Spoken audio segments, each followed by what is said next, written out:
Hello, Madeline Tynan again, back down at Tynan Motors, while Benny Ross is in our background getting body painted for St George and Sutherland Medical Research. Trevor Reading is down here with us today, representing the actual foundation. Thank you very much for coming, Trevor. Pleasure, Madeline. We've got Benny going here, and we're going to be talking about the dinner that we're doing on the 28th of August down at Sharky's. We're having about over 400 people.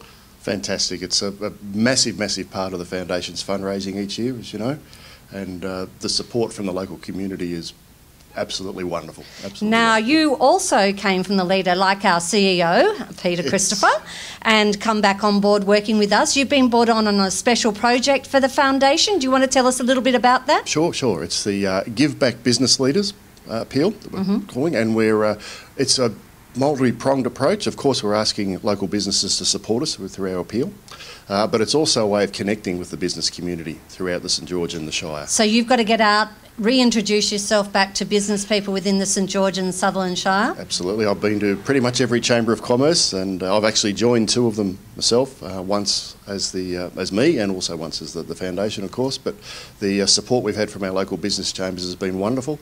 The REI helping us out as well to get the message out, and we're also looking at some support from the New South Wales Business Chamber. So when you say Give Back program, businesses can actually get on board and give every month, is that correct? They can pay $1,000 in one upfront fee for a yearly support, or $90 a month. It works out a little bit more, but that covers our costs of taking it from there. We reward them as much as we can and thank them as much as we can. We're allowed to run a wonderful thing called a gratuitous lottery. Right. Where we can at least provide some thank yous for our people who support us with a draw on regular occasions. We also provide them with a sticker for their window, for their business, a little bit of artwork that they can put onto their websites. We really think people should tell others that they're supporting the foundation. So are we allowed to say who's on board already? On board already we have McGrath's St George. Right. Matthew and the team there.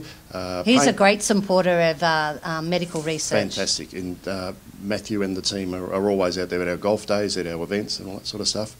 Christian Payne from Payne Pacific Realty has also come on board. So we're getting all the real estate guys on board. It looks like we're getting there, that's for sure. So get out there and list your houses with local agents, folks, so that they can afford the support, helping us to support the appeal. Now, also, when we talk about medical research, because it is actually hard to understand of what we're putting out there because of the way we've got to make sure that we're heard, the different things that we're actually got on board, the different doctors from different areas, why do you think that's important in our community to be on board with that? Oh, look, the St George Hospital is just an enormous, enormous foundation of the region.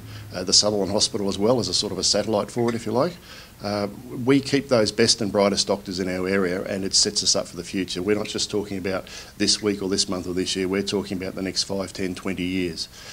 So that when we are all in need of aged care and all that sort of stuff, there are doctors on board here. They're already investigating all those sort of things for the future. So we've started to branch out into all different areas, but one area we are specialising in is the elderly. Yeah, absolutely. Elderly. And I must feel embarrassed about my ignorance, but I had honestly never heard of preeclampsia until recently. Hopefully that's not in the elderly. No, not in the elderly. But every single lady, especially that I've spoken to, has said, yes, I know all about it. I've had it. My daughter had it. My mother had it. My sister had it. It's just so prevalent in the community, and the research that's going on into preeclampsia as well is just so some of the money that we're actually putting forward is going into that area. Yeah, very much so. It's going into trauma. It's going into the elderly. Yeah, arthritis in the elderly. Heart, very close to my own heart after my father passed away a couple of years ago, heart and lung disease in the elderly. There's a range of projects, and unfortunately there's never enough money, Madeline. That's the problem, is there are people putting forward very good research project ideas that we just can't fund. One of the things that I was actually involved with is trauma, which has been amazing, and they've come up with a wonderful idea of actually cooling the brain rather than heating the brain, which used to be the old way when people actually went into an injury, whether it be a car crash or a football injury or whatever it is with the brain, they were actually heating the brain up rather than cooling it. The research money has actually gone into that and actually learnt and gone forward with that on the cooling of the brain. Yeah, absolutely. And look, it's not only saving the person's life, it's also assisting the recovery process, because if the damage that follows the immediate injury can be minimised, it's like any injury, really, any trauma injury, whether a footballer who gets a soft tissue injury, if you can minimise that damage after the injury, and this is someone's brain we're talking about. So, and if anyone wants to get on board for our dinner on the 28th of August, by all means go on to your website, which is... all the W's and ssmrf.com.au. Or you can come through Tynan Motors, come through our website as well, or our Facebook, and make sure you get a table for your family and for your business. Thanks, Trevor. We'll get back to having a look at Ben and seeing what he's looking like. Very glad it's him and not me. He's coming up very artistically at the moment, that's for sure. Thanks.